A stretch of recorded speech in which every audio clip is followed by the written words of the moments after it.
Hey, what's going on, everybody? Welcome to this week's edition of Strikes and Submissions. My name is Dorian Wright.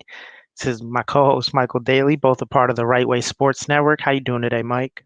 I'm doing great, Dorian. So happy to be on with you. There's a lot going on in the MMA world as well as boxing, and we'll talk about all that, but it's great to be on with you. It's great to be on. And before we start, I want to say one thing. Make sure you guys go download the TWSN app right now. All platforms, any phone you have, any tablet you have, just go download that. Also, make sure you subscribe to us on YouTube. Make sure you follow us on Instagram and Twitter. It's TWSN. Just type it in, it'll come right up. And now we got that out the way. Let's jump right in it. Canelo fought this weekend. Billy Joe Saunders got the win by knockout. How you feel about that fight, Mike? I know you're the boxing guy. I was surprised, to be quite honest with you. I didn't think Canelo was going to be able to stop him, and the reason why was Billy Joe Saunders was undefeated. He's been a champion since 2014. He's as skilled as they come, as talented as they come, and in my opinion, I know some people disagree with me, but I had Billy Joe Saunders winning that fight because I thought to start off the fight, Canelo was far more active and he was landing the heavier shots, but Billy Joe started to figure him out. And Canelo, again, was down on the scorecards, or at least on my scorecards in the Texas State Commission. Who knows how that would, but that's another argument for another day, Dorian. But nonetheless, Billy Joe was pitching a great fight. That's exactly what he was supposed to do.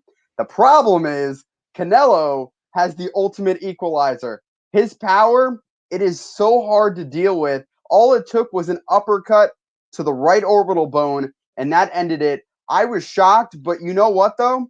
It was the right call because Billy Joe, his vision was impaired, and he's the type of guy who's a warrior. He's going to go out on his shield. He is not going to quit a fight whatsoever. And people saying he quit, that's not what happened. But what I will say, though, it's just a very unfortunate part because he wanted to go out, but his corner made the right decision. I'm sure the referee and the doctors there, they would have stepped in as well. Yeah, and I've seen a lot of people saying that Billy Joe quit. Guys, let's be real. Most people who are saying that have never been in a fight. And if anyone has been in a fight, you probably haven't been punched in the face by a guy who hits as hard as Canelo. I can guarantee you haven't. So when you get hit, and like you said, I had him winning too. Not to jump all over the place, but I had him uh, up 4 rounds to 3, I believe. I had him winning the round that they actually stopped it in too. It felt like he came out, he wanted to feel Canelo's strength. Canelo came out crisp early.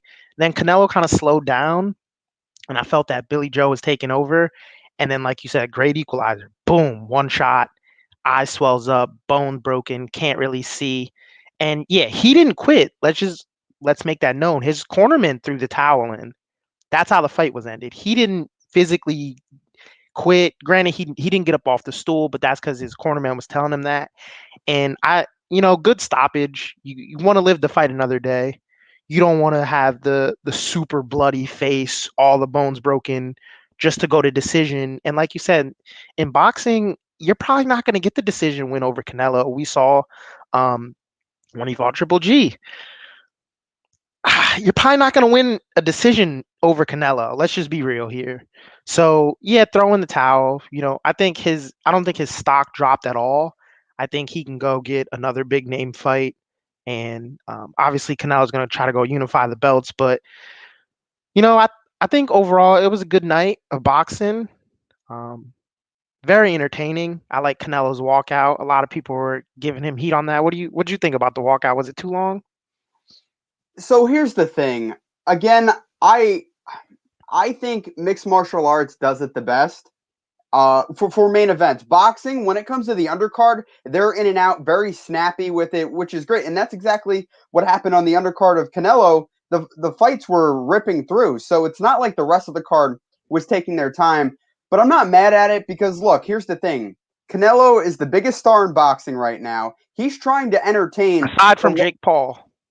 aside from Jake Paul, but and don't get me started on that. But this was the largest indoor boxing crowd in American history. Just put that in perspective because AT&T Stadium, yes, it is a stadium, but it's indoors. And Right. also, during the pandemic, that's the largest crowd that has been on hand in the United States.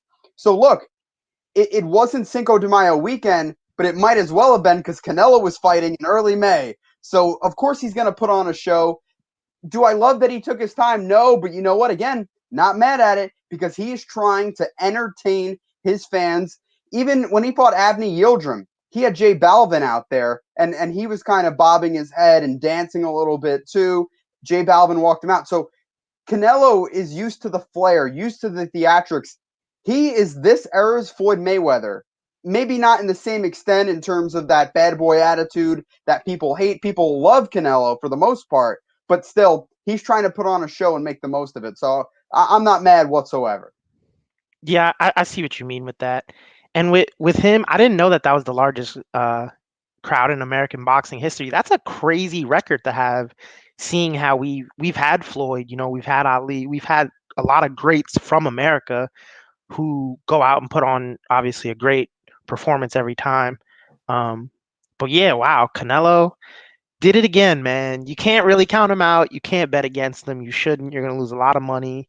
I hope a lot of people didn't bet on Billy Joe, even though he was winning. I don't want to sound like I'm downing him. I think he was winning that, but he got stopped. So, and speaking of stoppages, real quickly, just want to touch on the Cowboy Alex Moreno fight.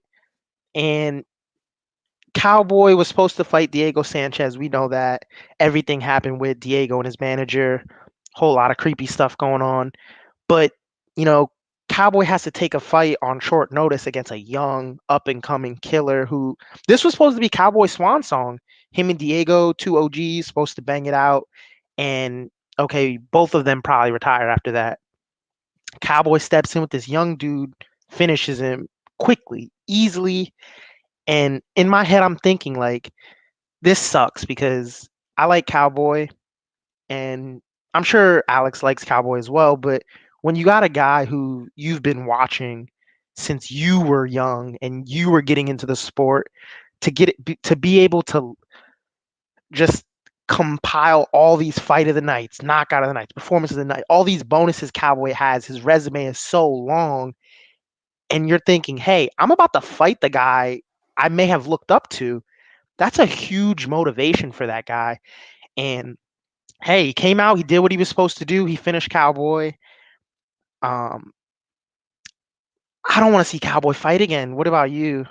I know Dana wants to give him another one, but I don't know if I want to see another one.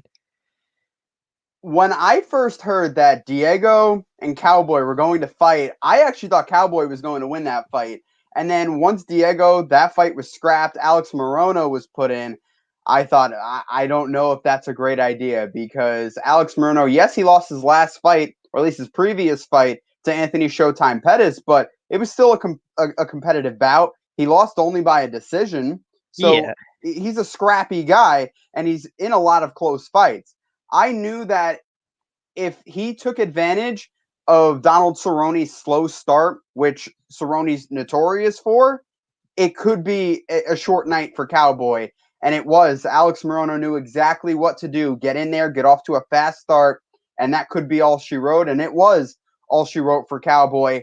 I'm at a point now where I need to be careful with what I say here because in no way do I want to disrespect the legacy of Donald Cowboy Cerrone, a legend in the game, the most wins of all time in the UFC.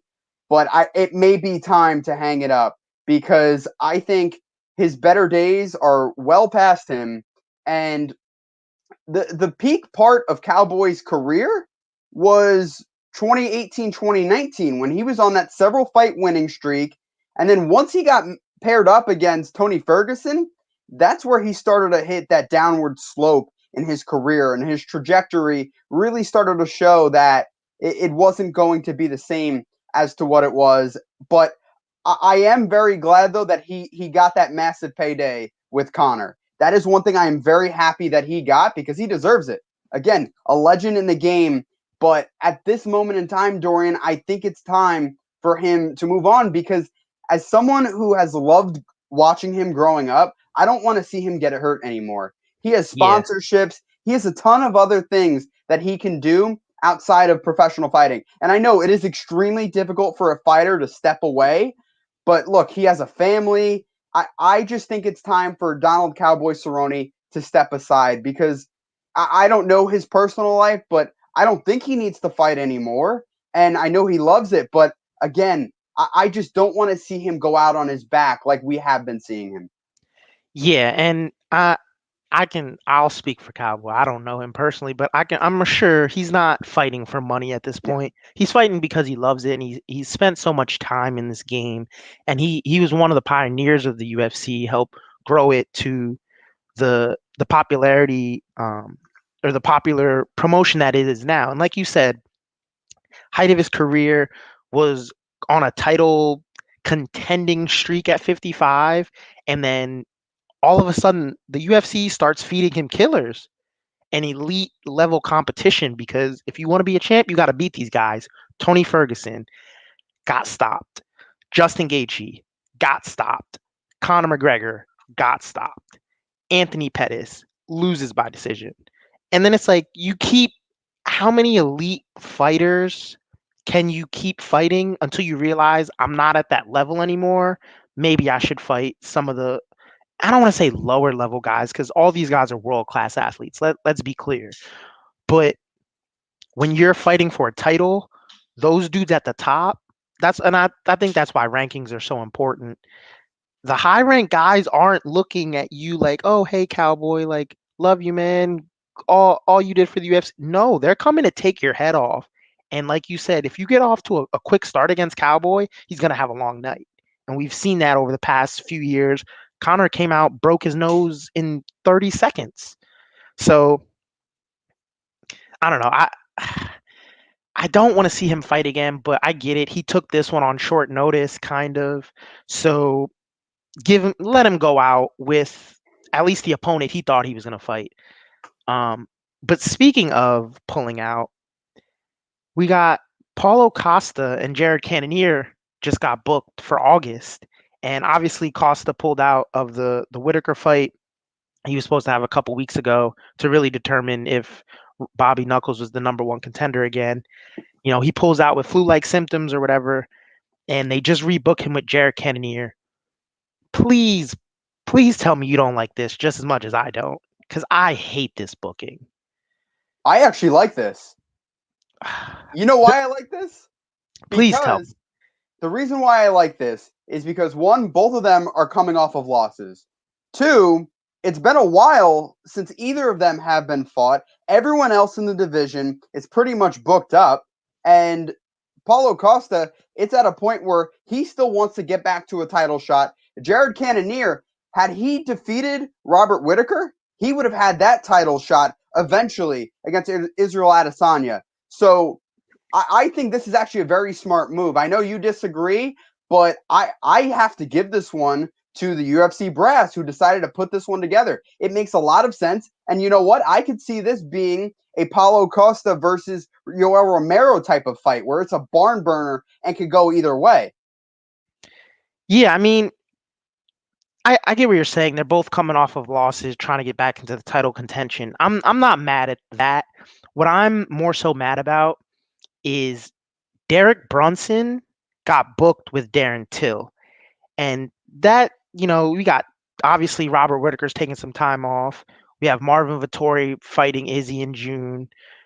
And then obviously Gaslam's coming off that loss. He won't be getting the title shot anytime soon. But of the guys who can get right back in one or two fights in a title, you got Costa, you got Brunson.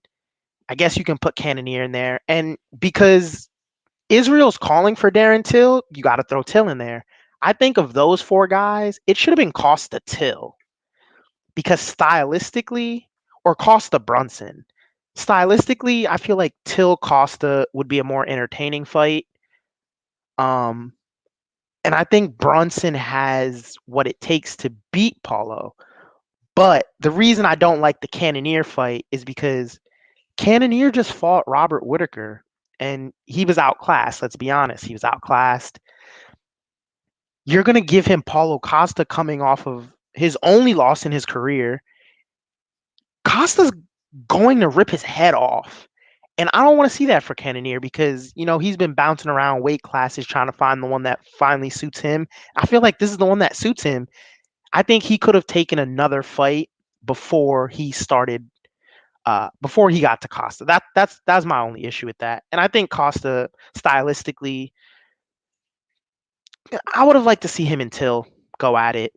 I think everyone would, but the thing is, and the reason why I am on board with this pairing for this fight is because Paulo Costa was the number 2 contender before he fought Israel Adesanya, and Cannoneer was 3 before he fought Whitaker. So before each of them lost, they were in the top 3 aside from the champion. To me, it makes a ton of sense because then you have to start getting lower to the Derek Brunsons, the Darren Tills of the world in that division. I think this really could decide that next. I want to say the next contender, really. Aside from Marvin Vettori and Robert Whitaker, this is the next. Whoever wins this fight, I believe, is probably the next one up. But you also, though, you do make a good point, though, and I do see what you're saying with Darren Till because he has the name value, but also Derek Brunson's no slouch either. And Yeah, I think the UFC, they want to really test all of those guys. So I think they're trying to give them their weakness. And I think that's what it is because if you look at Paulo Costa, what does he struggle with? He struggles with someone who's a heavy hitter. And that's exactly what Jared Cannonier is. And then if you go to the other side, and then Jared Cannonier, obviously, I think he struggles a little bit too with someone who could put up a lot of volume, which is what right. Costa loves to do. And then if you're going to the other side for Till and Brunson, and we'll talk about that fight specifically, Darren Till, can he handle the wrestling of Derek Brunson? And then Derek Brunson, can you handle the striking of Darren Till? That's why I think this was well thought out from Dana White, Sean Shelby, Mick Maynard, all those guys. Yeah, and I get what you're saying as of them, they're giving them their weaknesses. And it's kind of the same with Izzy. Vittori just set a middleweight record for takedowns against Holland. And now you're giving him the Izzy, and Izzy's only lost when Jan's taken him down a couple times. But my thing is, I think Brunson's next fight should be a number one contender fight, in my opinion. Um, he's ever since he's lost to Izzy, I don't think he's lost since. No, he's on a 5-fight winning streak, which is second most. So he's been on a tear, and the same thing with Marvin Vettori. He loses to Izzy and then goes on a tear, and Vittori's getting the shot, rightfully so. But I feel it should be the same with Brunson, and I feel like if you beat Darren Till, not saying that's not enough to get a title shot, but what's in the middleweight division at this moment, I think if you beat Costa, you solidify yourself as number one. If you beat Till, you still have to argue with Paulo Costa. Because if Costa, let's just say, for the sake of argument, Costa beats Cannoneer, Brunson beats Till. How can you give Derek Brunson a title shot over Costa when Costa hasn't lost to anybody but the champ?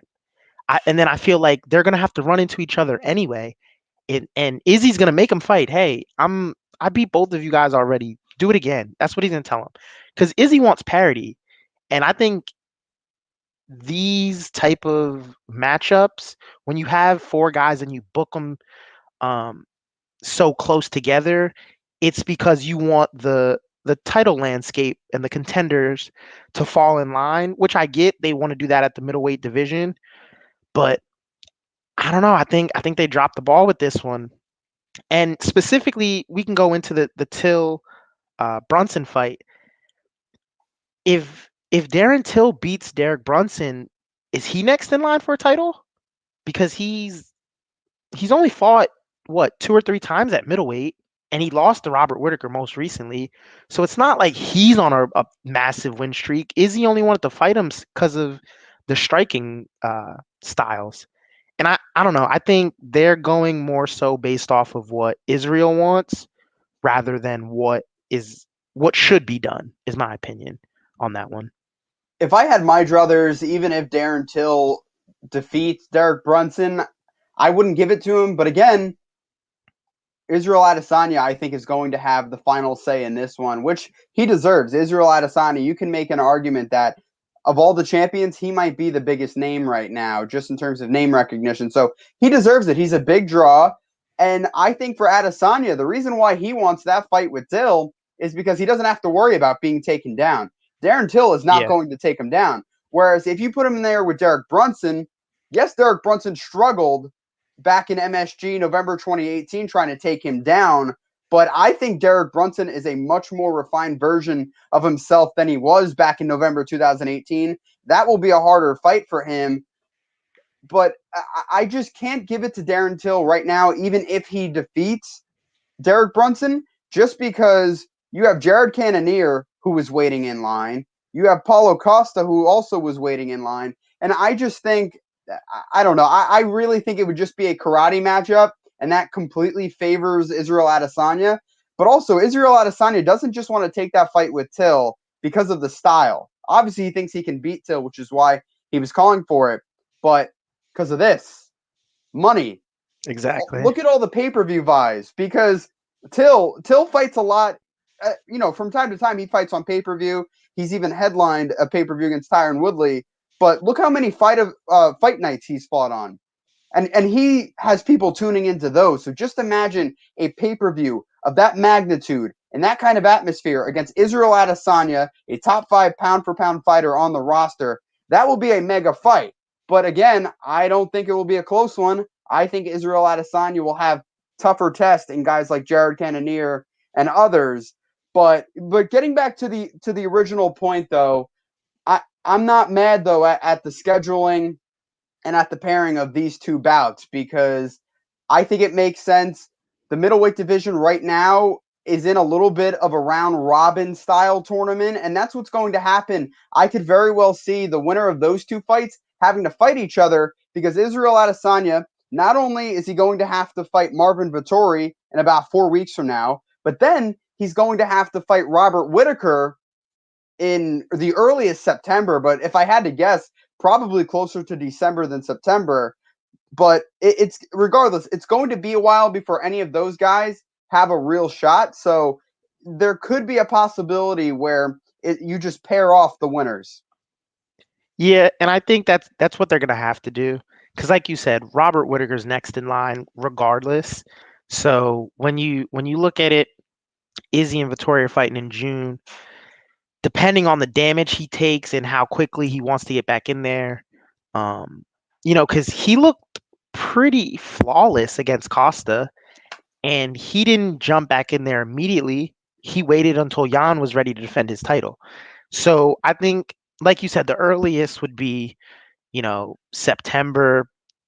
Probably the latest would be maybe January, February of next year, depending on if he takes a lot of damage um, against Vittori. But the thing I feel like a lot of people are missing, Israel's one of the most active champions in the UFC, and he has the celebrity to go with it. That's why he can call his shots.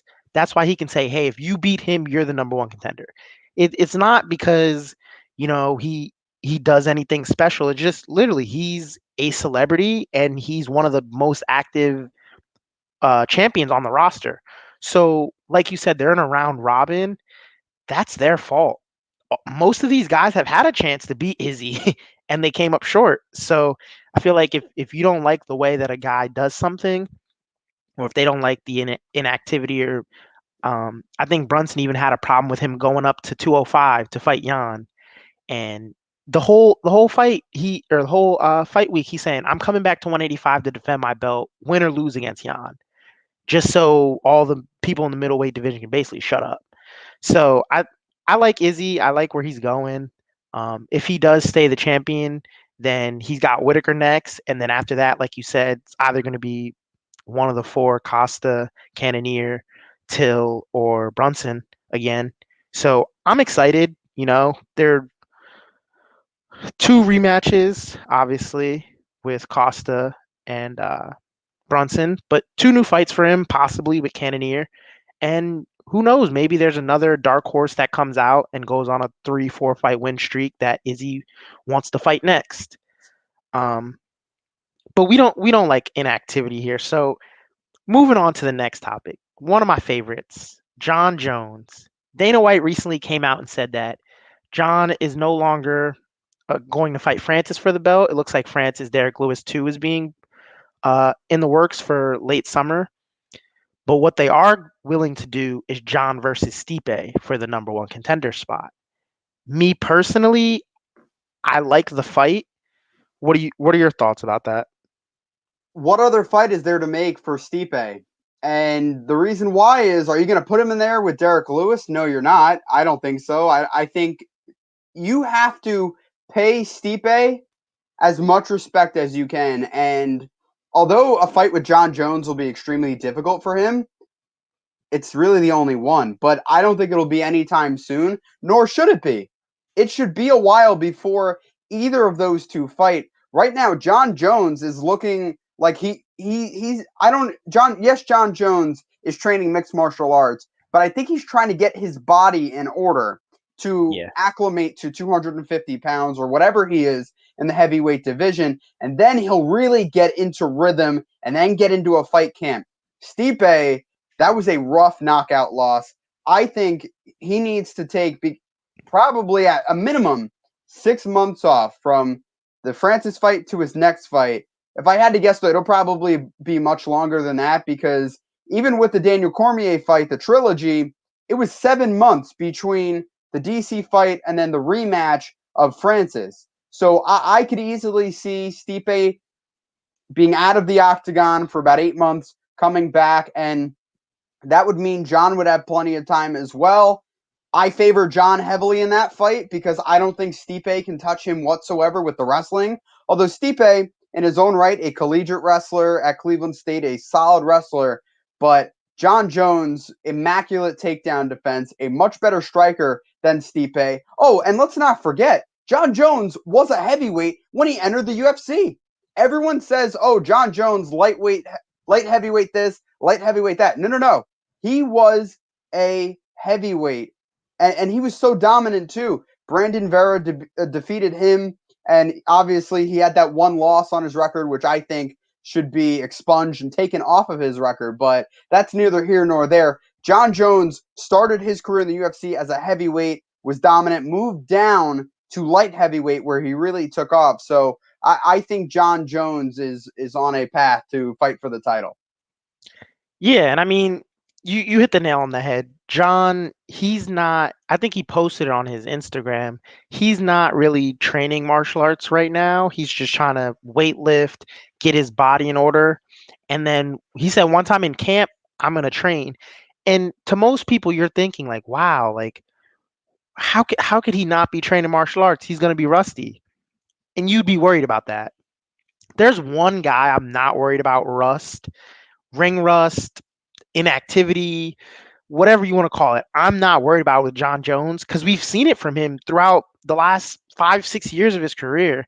It's just been inactivity, suspensions, you know, just a lot of things outside the ring that kept him from competing a year, 2 years, another year, 6 months here. And it's okay. And every time he comes back, he looks just as good as ever. Uh, Now, for the actual fight, I hope it gets booked because even though I'm a huge Jon Jones fan, I think he's the greatest fighter to ever put on a pair of trunks and walk out there half naked for the world to fight. I think he's the greatest. But what I will say is Francis Ngannou is different. He has different type of power, and Jon hasn't fought anyone who's hit as hard as him. Now, I'm not saying Jon hasn't fought power punchers because he has, but Francis's power is a bit different. I think it would be good for Jon to go up to heavyweight to get acclimated to the power. Like you said, he had fought heavyweights before. You know, heavyweights came down to fight him, but he had never really felt heavyweight strength. And he trained at Greg Jackson's gym with some heavyweights, and they've all said, hey, he's a lot stronger than he looks. Because, you know, he skinny kid. That's why they call him Bones. He was super skinny coming up.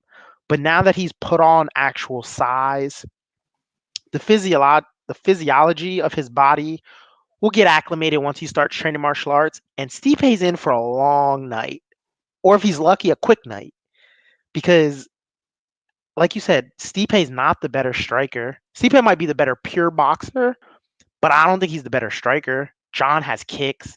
Jon Mhm. has elbows. Jon has spins, spinning back fist, spinning back kick. He has one of the best teeps in the game.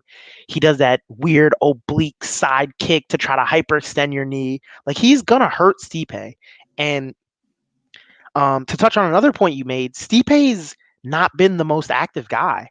When he was the champion, is always a year, 6 months, 8 months in between defenses. Even if he comes out clean, he's taking his time. He has a family, a wife and kids. So, I'm not knocking him for that. But the time off that he's going to take may not be what's best for him, in my opinion, because he actually stated, or his wife came out and stated that she's trying to help him bulk up because maybe losing all that weight for the DC second fight and the trilogy wasn't a good idea because now you're skinnier and you're fighting the hardest hitting, biggest guys on the roster. That's not a good idea. So, I mean, him leaning up was good for the DC fight. Uh, But against Francis, it didn't work. He couldn't take Francis down. And I think that was partially because Francis just has improved so much, leaps and bounds from being a raw power puncher to now becoming a more complete martial artist. But Stipe couldn't get him to the ground. Stipe couldn't move him in the clinch. Stipe couldn't do anything with him. And I think Jon needs more time to get that size on that Francis was born with. So I think if he takes a fight in the interim with Stipe in the middle, I'm okay with that. Even though he deservedly could easily walk into a title shot in any division he chooses. If he wanted to go down to middleweight and fight Izzy, everyone should shut up and Jon Jones is cutting the line because that's how good he is. But I think Stipe, it's I'm hearing myself talk. It's crazy to think that the greatest heavyweight in UFC history would be a tune-up fight for Jon Jones. Doesn't that sound weird? It does. And you know what? I want to say this. 4 years ago tonight, May 13th, 2017, Stipe Miocic defeated Junior Dos Santos. So that just goes to show how long of a reign Stipe Miocic has had as the heavyweight champion. And also, I think it is a smart fight because Stipe, if this is his last fight, which it may be, he's going to get paid handsomely for it. Same for Jon. It makes a lot of sense. Now, if I'm talking about Jon Jones, Francis Ngannou isn't the only person he has to worry about. I think he needs to focus on Derek Lewis as well because you can't Right. count out Derek Lewis. Yes, I know Francis Ngannou is the champion, but they fought back on July 2018, and Derek Lewis won that fight. I know it wasn't a great fight, but he still won that fight, and for me, that counts for something. So Derek Lewis is a live dog in that Francis fight, and if he is so fortunate to get past Francis, Jon Jones better be careful because Derek Lewis, I know everyone likes to say Francis Ngannou is the hardest hitter in mixed martial arts. I disagree. To me, it's Derek Lewis. If you are tied for the most knockouts in UFC history, that Yeah. should count for something with power. Yeah, and I mean, you have a great argument with that. I would consider Francis just because the way guys go out, like he blasted Overeem's head. Literally, Overeem's head came off of his body and then reattached on the way up. But like, yeah, Derek Lewis has definitely most knockouts in UFC history. That uppercut on Curtis Blades, what when he like and he hit him to a point where it didn't even look vicious until you saw the replay.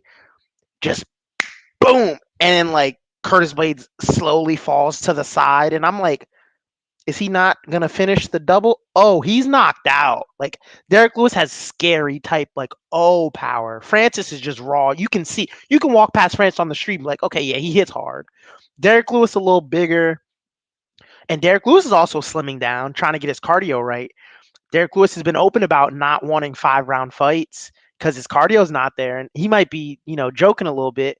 But let's say him and Francis go the distance again. 25 minutes of two of the hardest hitting dudes in the promotion going the distance twice in two It may fights. happen though. It may happen because both are very aware of one another's power. That was the problem in the first fight. Granted, Derek Lewis was dealing with a back injury, and Francis mentally, I don't think, was right in July 2018. But still, if you walk in and if you zig when you should have zagged, or vice versa, that could be nights out for whoever makes the wrong move. So that's why I can't wait for this one. And also, if Derek Lewis and Francis do fight, which, like you said, it seems like it's going to happen, I think everyone is going to expect a knockout, and I think it's going to be much better than it was. But it also wouldn't shock me if both of these guys are very tentative because, like I said, that power is not something you want to feel, especially when you're still trying to warm up in the early part of the fight. That's what makes Francis such a devastating knockout artist, is that guys like Cain Velasquez, Junior Dos Santos, Alistair Overeem knocked him out in the second round, but others, you have a hard time to Rosenstruck. warm up. Yeah, exactly. You have a hard time to warm up. So this will be a very interesting. This four-man race right now will be extremely interesting. And yeah, to your point, you don't get that chance to warm up because Francis is just so intimidating that if you, like you said, zig. I like that. I like that saying. I'm gonna start using that. If you zig when you should have zagged, you're going to sleep and you're not waking up in the UFC PI. You're going to wake up in the hospital. Like these dudes will put your lights out on both sides. But what I do like most about this fight, Derek Lewis did claim he had a back injury, so that's why he was tentative. Francis obviously mentally wasn't right after Stipe dominated him for 5 rounds, and I don't think Francis expected that. But now that Francis is becoming more of a complete fighter, the broadcast during the Stipe fight was calling it, "Oh, calm Francis. Oh, calm Francis is a scary dude." So, like you said, if they both come out tentative, we don't expect Derek Lewis to be a fast starter. Francis, are we going to get old Francis or are we going to get this calm Francis? Because if we get this calm Francis, I could see this going 5 rounds. I could also see one person slipping, their knee hitting the mat, and then boom, lights out, and they wake up in the nearest hospital with IVs in their nose. Because this type a fight with this type of magnitude, it's very rare where you get two guys who can shut the lights out like that. Usually it's one guy. It's like a striker versus a wrestler or striker grappler matchup. When you have two guys who's they're not trying to take you down. France is not shooting. Derek Lewis isn't shooting. France is not going to push you up against the cage and hit you with body shots. They're going to stand there. They're going to box. There's going to be this is not even kickboxing. This is strictly boxing. They're going to go in there and they're going to box for 25 minutes.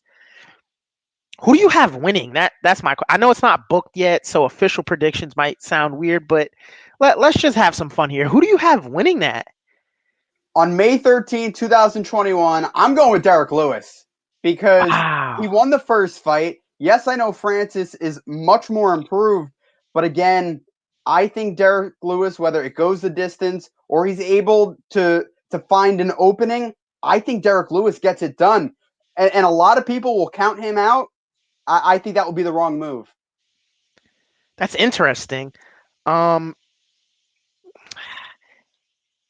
I know that he won the first fight. I just don't see him beating Francis again.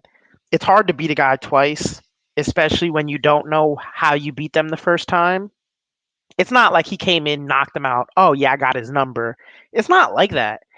They came in, they both were very tentative. Oh, my back hurt. I'm not gonna rush in. Francis thinking, I don't want to get taken down and held there again. I'm not rushing in. So they kind of stalemated, but no one really knows why Derek Lewis won that fight. So if they match up again, Francis has felt his power. Granted, he didn't get put out. He didn't get hit with anything overly clean because he would have been put out. But I think Francis has felt his power. Francis knows he's not going to wrestle. Unlike Stipe, he had to worry about the wrestling. His whole thing was, okay, don't get taken down, don't get taken down, don't get taken down. If we stand here, I got this. And I think Francis, with that strap around his waist, the confidence boosts tenfold when you're the champ. He's coming in. I'm red corner this time. I'm main eventing this time. The all the posters are gonna have me big and you little. Like Francis is coming in with a different mindset, and if we get calm, Francis, I don't see him losing because I don't see a scenario in which he gets caught with anything Derek Lewis throws because Derek Lewis isn't the technical striker. It's not like he's crisp. Like he's winging overhands at you. Like he's not trying to tap you and oh, I'm getting points with the judges. No, he's swinging bombs. He's throwing bombs. But I mean, I guess they both have a puncher's chance to say the least. But speaking of puncher's chance, UFC 262 this weekend. We got the co-main Tony Ferg, El Kukui, the boogeyman is back against Beneil Dariush, another crazy man. And then in the main event, obviously we have the vacant lightweight title, Michael Chandler, former Bellator champion, really former Bellator face, let's be honest, and Charles do Bronx Oliveira, slowly but surely becoming my favorite lightweight aside from Connor, obviously. But for this card, for the co-main, I think Dariush and Tony is going to be fight of the night, if not fight of the year. I don't see a scenario in which these two can fight and it not be overly exciting, it not be a just a pure bloodbath. Like we know what these guys represent. We know what their MO is. They're gonna walk you down, they're gonna hit you, they're gonna hurt you. Tony coming off a couple losses, he's gonna want to make a statement. He's gonna want to come forward, probably get the knockout, get the finish. Dariush on a nice win streak himself. He was pissed that all the top lightweights have been ducking him. He has a top lightweight in his face. He's gonna push forward. I think Dariush edges him out. I think this is gonna be a bloodbath, maybe split decision, maybe unanimous. 2 rounds to one. I don't see this being one sided like Tony's last couple fights have been. I think Dariush gets it done, but I don't think Tony's stock drops at all, and I think Tony is still going to be with the promotion, still an elite fighter. What are your thoughts on the co-main? This co-main, I agree with you. I'm in the same school of thought that I think this is going to be a very close, very competitive bout. I give the edge to Beneil Dariush because he's a little bit younger and he's on a 6-fight winning streak. You mentioned it. That has to count for something. I understand that the level of opposition that he has faced within that winning streak is not the same as Tony Ferguson, but also Tony Ferguson is not the same fighter that he once was. And look, I know he's a legend. I know back in 2017, he won the interim belt. 6 times was supposed to fight Khabib Nurmagomedov, but he is not the same guy that he once was. And I think the Justin Gaethje fight was his closest fight to get back to supremacy because it was a title fight. And had he won that, he most likely would have had another fight with Khabib lined up for him. I think once he lost that fight to Justin Gaethje, all of the air was let out of the proverbial balloon.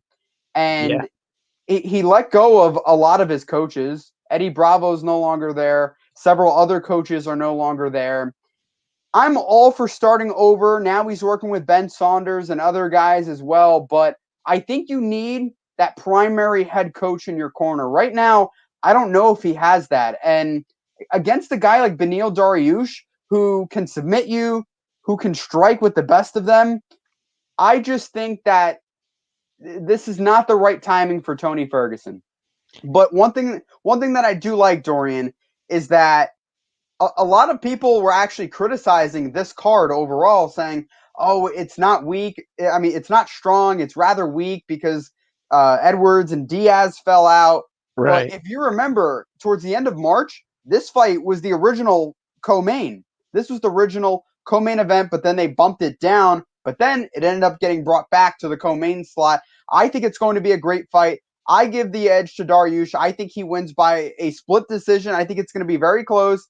And yes, Tony Ferguson, he's still going to fight in the UFC. The problem is, though, I don't see him beating top contenders anymore. And with this win, I think it is going to slide Beneil Dariush in that conversation.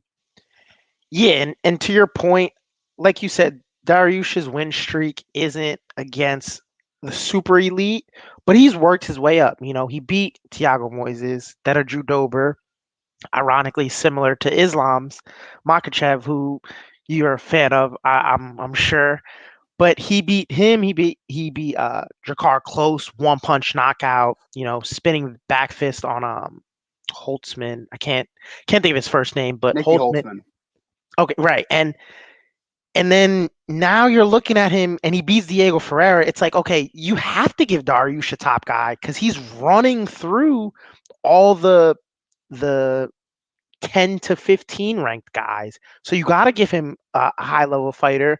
Tony's coming off a couple of losses, obviously he was on I think 11 or 12 fight win streak before that, but you lose back-to-back fights.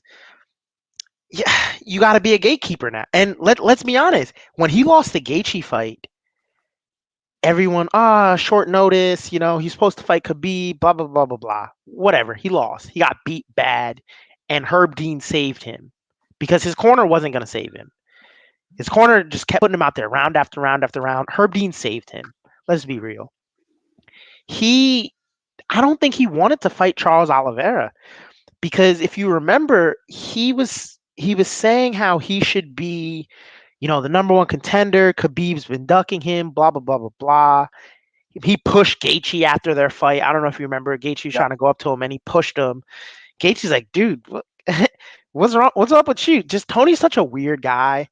Like you said, he fired his coaches and he got with a boxing legend coach. I'm surprised you didn't mention this being the boxing guy. Freddie Roach is Yep. his new head coach. So is Tony gonna just stand and box now? Is he not gonna throw as many kicks? Is he not gonna try to take this to the ground? We don't know where Tony's head's at. I think this is gonna be a stand and bang type fight for 15 straight minutes. Dariush is just as crazy as Tony is, if we're gonna be honest. Like he's been in fights where he's been getting beat and last 2 minutes of the fight pulls out a knockout, pulls out a submission. So it's like you got two guys who aren't gonna quit. Their corners aren't gonna let them quit, and they're both hungry. Tony's obviously trying to get back into title contention. Dariush is trying to get his foot in that door so he can start fighting. Like, what's Gaethje doing? If he beats Tony, hey Gaethje, you got to fight Dariush. Because obviously Connor and Poirier and Oliveira and Chandler are locked up. So we're gonna have to keep this ball rolling in lightweight division because we got a lot of guys on the up and up, and I think Dariush gets it done because he's just been more active. He's finished, and Tony, if I'm being honest, he should have been finished 2 fights back to back. Because if you remember that armbar Oliveira had him in, that was a tight armbar. I thought his elbow was going to snap. Like, it's just, yeah. I don't even like talking about it, but like most humans would tap, but Tony's just so crazy. He's not going to quit. You're going to have to put him to sleep or break a bone for him to quit or for the ref to even stop it. Yep. So, but yeah, if we're being honest, Tony damn near got finished back-to-back fights. If you can't get past Dariush, you're no longer a title contender. And the term gatekeeper, a lot of people don't like it because it's not, it sounds a little condescending, but that's not a bad thing. I don't think being a gatekeeper is a bad thing. Look at Derek Brunson had to gatekeep against Izzy, against Shabazian. And if you win the fights, you're going to get the credit. A lot of people were trying to gatekeep against, or a lot of people were scared to gatekeep against Chimaev. Neil Magny's like, hey, no, I'll fight him. Leon's like, hey, no, I'll fight him. Like, we know that you have to be active to be a title contender. Tony's activity hasn't been where it needs to be. Switching coaches, going to not an all boxing, but a boxing coach. Freddie Roach knows not. What does he know about MMA? Yeah. I don't know if I like that move for him. I think he's gonna get. You know what though? So Freddie Roach, yes, he a historic boxing coach from Mike Tyson, Manny Pacquiao, several other championship fighters. But Freddie Roach, if you remember, in 2017, he cornered George St. Pierre. And he actually coached a few others as well, or at least has trained a few other mixed martial artists in the UFC in the past. So does Freddie Roach know anything about jiu-jitsu? Absolutely not. He's not Eddie Bravo in the slightest. Yeah, But no. what I do think, though, is that it could help because from time to time, every fighter needs a change of scenery. Every fighter needs that kind of breath of fresh air, so to speak. And I think Freddie Roach knows what it's like to be a head coach or a head trainer for a top tier fighter. If it pays off, then it'll pay off. But if he ends up losing to Dariush, it might have been a little bit too risky. But Tony Ferguson doesn't care about risks. He's Doesn't a care about guy that anything. he doesn't care about anything. He does what he wants to do. He's a free bird. And you know what? I think that's why people love him so much because Tony Ferguson, he's a guy who a black belt Brazilian jiu-jitsu player. He's a specialist in that craft, but he's so funky. In a way, he's kind of like the Ben Askren of jiu-jitsu because Ben Askren may not have been the best pure wrestler, but he added that funk. And Tony Ferguson, he has the heart of a lion, the heart of a champion. And there was no way in hell that Charles de Bronx Oliveira was going to make him tap. But Tony Ferguson, I do think losing that fight, it took a little bit out of him because if you remember, Dorian, he couldn't throw that arm. He was Couldn't. struggling the rest Yeah. of that fight throwing. So I love Tony Ferguson as a fighter, but I'm interested to see how this one plays out. Yeah. And I think to your point, he's not going to quit. And he doesn't need a jiu-jitsu coach at that level. If you're a black belt under Eddie Bravo, you know enough. So, and I don't think Dariush is going to try to take him down and submit him. If he takes him down, it's going to be just ground and pound. Yep. But let's transition to the main event and a guy who recently beat Tony Ferguson to get to the main event. I was watching UFC Embedded, the funniest thing because he doesn't speak English, so everything is translated. And he goes, they call Tony Ferguson the boogeyman, but when I fought him, he wasn't so scary. I was like, yo, how can you not love Charles Oliveira? Obviously, he's going up against Michael Chandler, All American wrestler from Mizzou. So we have the guy who's tied for the most finishes in UFC history and has the record alone of most submissions in UFC history. Charles do Bronx Oliveira versus Michael Chandler. Who do you have and why? Before I say who I have to say that one thing that really bothers me about the narrative around Michael Chandler is that people are only talking about the Dan Hooker fight. And that's a crying shame because Michael Chandler, you mentioned this earlier, Dorian, was the face of Bellator for almost a decade. He was their top fighter until he was finished by Patricio Pitbull Ferreira. So this guy is a legend. Now, if I'm going to talk about the fight itself, I think Michael Chandler is going to win. The reason why everyone likes to say that do Bronx's jiu-jitsu is too much to play with, which it is, and I It agree is. wholeheartedly. It's not fun being down there, but Michael Chandler is too cerebral, I think, to get himself in there because he even mentioned it this week in a couple of interviews that if he puts himself in the danger zone, that might be a wrap for him because Charles Oliveira is so strong on the ground. But what I want to mention, though, is that I think this fight will be won on the feet because every fight starts standing up. And Right. Michael Chandler, he likes to push ahead. Charles Oliveira has said that he will move forward in this fight. So I think this is going to be a clash of the Titans. What I am looking to see from both of these guys, and this will really, at least in my opinion, will tell who's going to win. Michael Chandler, what he looks to do, he looks to box you in, whether he's shooting for a takedown or make it look like he's shooting for a takedown. And then boom, he comes over with that hard overhand, whether it knocks you down and he just grounds and pounds you, or he just flatlines you like he did to Dan Hooker. Yeah. But the thing is, whether you try to move to the left or the right on Michael Chandler, he's so great at cutting you off. What I think Charles do Bronx has to do, he has to prove why he is arguably the most underrated striker in the UFC. And I'm sure you agree, Dorian. Charles do Bronx does not get enough credit for his striking. I think he needs to throw center line jabs, keep Chandler at bay, because what Chandler's trying to do is get right into his breadbasket and get all up in his grill, because that's what Chandler loves to do. One thing, though, that I think could be a problem for Chandler was when I remember watching the first fight with Benson Henderson back in November 2016. Benson Henderson threw a lot of knees to the stomach, and a lot of people thought Benson Henderson might have won that fight just because of his body strikes.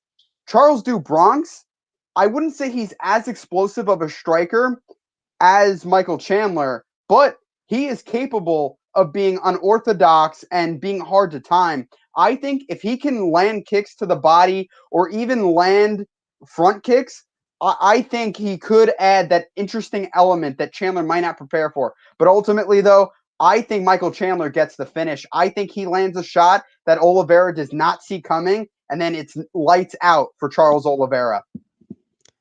Interesting. My thing is this. Like you said, he might be the most underrated striker in the UFC. I want to change that. Okay. He might be the most underrated fighter in the UFC. He There's no holes in his game. I think he might be the most complete fighter we have on the roster aside from Kamaru Usman, and I'm actually going to give him the edge over Usman because I've seen him off his back. I've seen I haven't seen Usman off his back, and that's not a knock on him. Great fighter. I think he's probably second, but in terms of just complete mixed martial artist, mixing it up, I can strike. I have good clinch control. I have Muay Thai. I have ground game. I have top ground game. You Charles Oliveira is scary everywhere. And I agree with you. Chandler has more knockout power, but I think Oliveira's the better striker. I think Chandler's the better wrestler, but it's rare that we see Chandler use his wrestling. And especially against a guy who, if you shoot for a double leg, you better be sure as hell you're getting that double leg because he's going to choke you out if you don't. And I saw this graphic. I'm going to just read it off to you. Yeah. He has the most submissions in UFC history. He has and just listen to the diversity of submissions that he has. He has an arm bar, which is really a triangle arm bar. He has 4 rear naked chokes. He has a reverse calf slicer. He has 3 anaconda slash Darce chokes. Yeah. He has another triangle choke and 4 guillotine chokes. He can finish from anywhere. He has leg locks. I'm sure he can throw, and he actually in the calf slicer, I forget who he was fighting, but he dropped down for a leg lock. The dude stood up. He was like, no, no, no, come down. Sat him back and almost tore the dude's knee into shreds.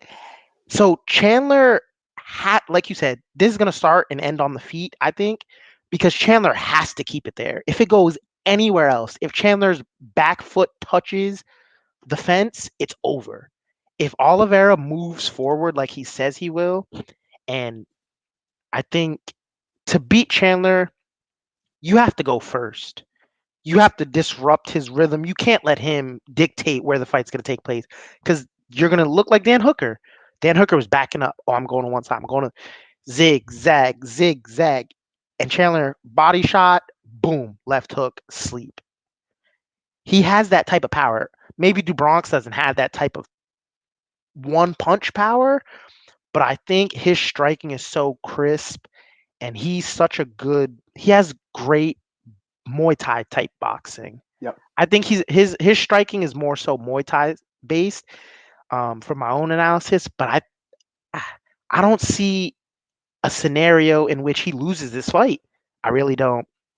I think Chandler's gonna come out and try to press him and push the pace on him, but he's got a gas tank, man. Oliveira, he's gonna be there in the second round. He's gonna be there in the third round. He's gonna be there in the fourth. He's gonna be there in the fifth round. Michael Chandler, you're gonna have to keep that pace for 25 minutes and land shots because if Oliveira takes him down, we haven't seen Chandler off his back in a long time, and we haven't seen a submission specialist like Oliveira on top of Chandler. He fought Benson Henderson a couple times. He's fought, Eddie Alvarez. He's fought some of the UFC's elite guys, but he hasn't fought a dude who can do everything. Literally everything. I don't see a weakness in Oliveira's game. And not that I see one in Chandler's game. I just see more of a strength in Chandler's wrestling. And I feel like his strength is null and void because DuBronx isn't a dude you want to wrestle with. So I actually think this is going to be probably a first or second round submission win Ooh. for Oliveira. I think he gets him out of there quick because Chandler will realize real quick there's nothing I can do. And it's not a knock on Chandler. I like Chandler, he's a good guy, I'm sure. But there comes a time where you look across the cage and you're like, I can't do anything with that guy over there. And I think it's gonna come in between rounds 1 and 2, he's gonna look and be like, okay, I threw my best shot. And Oliveira has a chin. It's not like Chandler's just gonna hit him once and put him out like Dan Hooker. Oliveira has a chin. We've seen him get hit and get back up. But I don't know. I think this is gonna be a quick and flawless performance from Oliveira, in my opinion. I don't think he's gonna have much of a hard time beating Chandler at all. I think it See, ends by guillotine, wow. actually, specifically. See, you know what? I just want to say this though. Charles Oliveira could easily win, but when I'm looking at the creme de la creme in the lightweight division, I don't think Charles Oliveira is the toughest guy for him. I think the person who, if Michael Chandler wins his fight and becomes the lightweight champion of the world, I think Dustin Poirier, Justin Gaethje, those two guys are tougher matchups. And the reason why is, yes, Charles Oliveira, great off his back, but Michael Chandler can take him down. Those two guys, though, Chandler may be able to take them down, but I think they have a shot to knock him out. And if anything, they could probably resemble more so what Patricio Pitbull was back in Bellator against Chandler. I personally think if Chandler, even if he's able to take Oliveira down, as long as he stays in guard and just tries to keep it as close as possible and do not let Oliveira get a hold of any limbs, which is hard to say, especially because Oliveira is going to be trying to wrap his legs around his legs, especially in guard. I think if Michael Chandler wins this fight, he will really be tested in his first title defense. That's just the way I see it.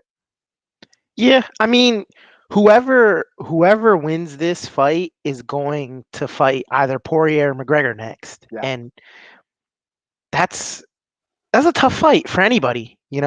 Poirier obviously being really the king of the lightweights right now, and Conor we all know Conor. He can put you out in 1-2 punches. So yeah, both of these guys, whoever wins, are gonna have a tough first title defense. I just think this is I don't even want to say beginning because he's on a 8 fight winning streak, but I think this is gonna be everyone's moment for Oliveira. Oh, he's that good. Oh, he did that to him. Oh, he did that to Tony. Like on his 8 fight win streak, it was a finish streak to begin with. 7 finishes in a row until he got to Tony. I don't know how Tony survived that armbar. Should have been 8, but he got the decision against Tony. 10-8 rounds. I think 1 or 2 10-8 rounds in a 3-round fight, which is insane. But